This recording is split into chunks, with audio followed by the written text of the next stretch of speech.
당신의 잃어버린 영광을 찾아드립니다. 성범죄 피해자 전문 한진아 변호사입니다. 최근 들어 다른 사람이 타인을 사칭한 성범죄가 많아졌습니다. 가해자가 마치 피해자인 것처럼 행동하고 피해자의 개인정보를 SNS에 게시하거나 피해자의 사진을 올리는 경우입니다.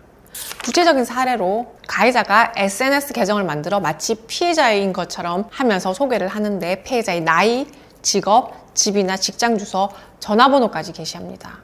그 내용을 보고 제3자가 피해자를 만나기 위해 직접 찾아오거나 전화를 한 경우도 있었습니다. 생각만 해도 너무 소름 끼치고 오싹한 일인데요. 실제 우리 주변에서 누구에게나 일어날 수 있는 일입니다. 이처럼 피해자를 사칭하여 피해자의 개인정보를 올리는 것에 대해 스토킹 범죄의 처벌 등에 관한 법률 제2조 제1호 3호에서는 정보통신망을 통하여 상대방의 이름, 명칭, 사진, 영상 또는 신분에 관한 정보를 이용하여 자신이 상대방인 것처럼 가장하는 행위를 스토킹 행위로 정하고 제18조에서는 스토킹 범죄에 대해 3년 이하의 징역 또는 3천만 원 이하의 벌금에 처한다고 규정하고 있습니다.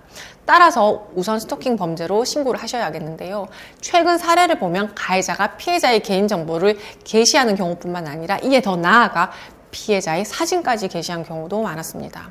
예를 들어 가해자가 전 연인이었던 피해자의 나체 사진이나 성관계 영상을 SNS나 온라인 커뮤니티에 올리는 경우도 있었고, 가해자가 피해자의 얼굴 사진과 다른 사람의 신체를 합성한 형태의 딥페이크 범죄도 많은 경우 있었습니다. 딥페이크 범죄에 대해서는 성폭력 범죄의 처벌 등에 관한 특례법 제14조의 2 제1항에서 사람의 얼굴, 신체 또는 음성을 대상으로 한 영상물 등을 대상자의 의사에 반하여 성적 욕망 또는 수치심을 유발할 수 있는 형태로 편집, 합성 또는 강화한 자는 7년 이하의 징역 또는 5천만 원 이하의 벌금으로 처한다고 규정하고 있습니다. 딥페이크 범죄는 연예인과 같은 유명인에게 많이 이루어지지만 요즘은 일반인 피해자도 점점 많이 늘어나고 있는 상황으로 실제 사례에서 졸업사진에 얼굴을 합성하여 딥페이크를 하거나 SNS에 피해자가 올려놓은 사진을 합성하여 딥페이크를 하는 경우도 많습니다.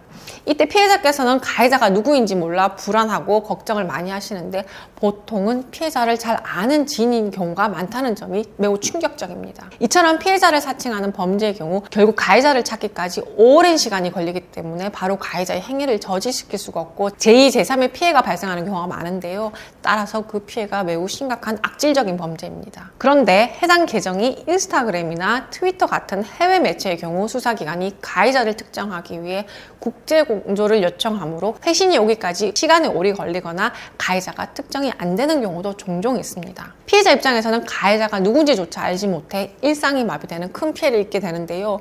그래서 법원에서도 피해자를 사칭한 범죄를 매우 엄중하게 판단하고 있습니다.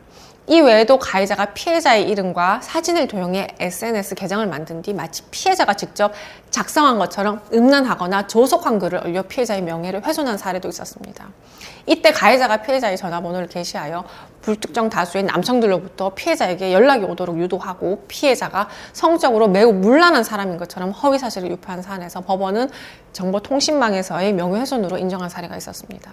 이에 대해 정보통신망 이용 촉진 및 정보보호 등에 관한 법률 제70조 제2항에서는 사람을 비방할 목적으로 정보통신망을 통하여 공공연하게 거짓의 사실을 드러내어 다른 사람의 명예를 훼손한 경우 7년 이하의 징역 또는 5천만 원 이하의 벌금에 처한다고 규정하고 있습니다.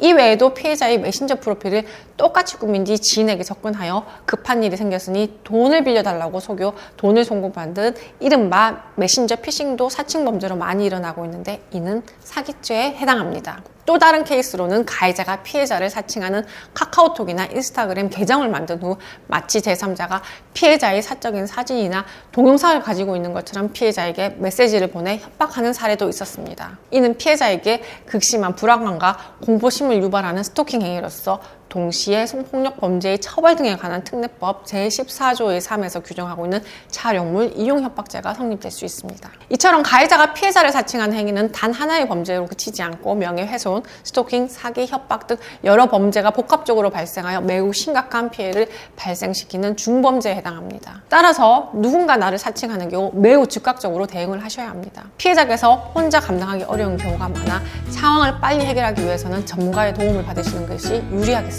저는 우리 피해자분들 홀로 외로운 길 가지 않도록 함께 하겠습니다. 다음 영상에서 또 뵙겠습니다.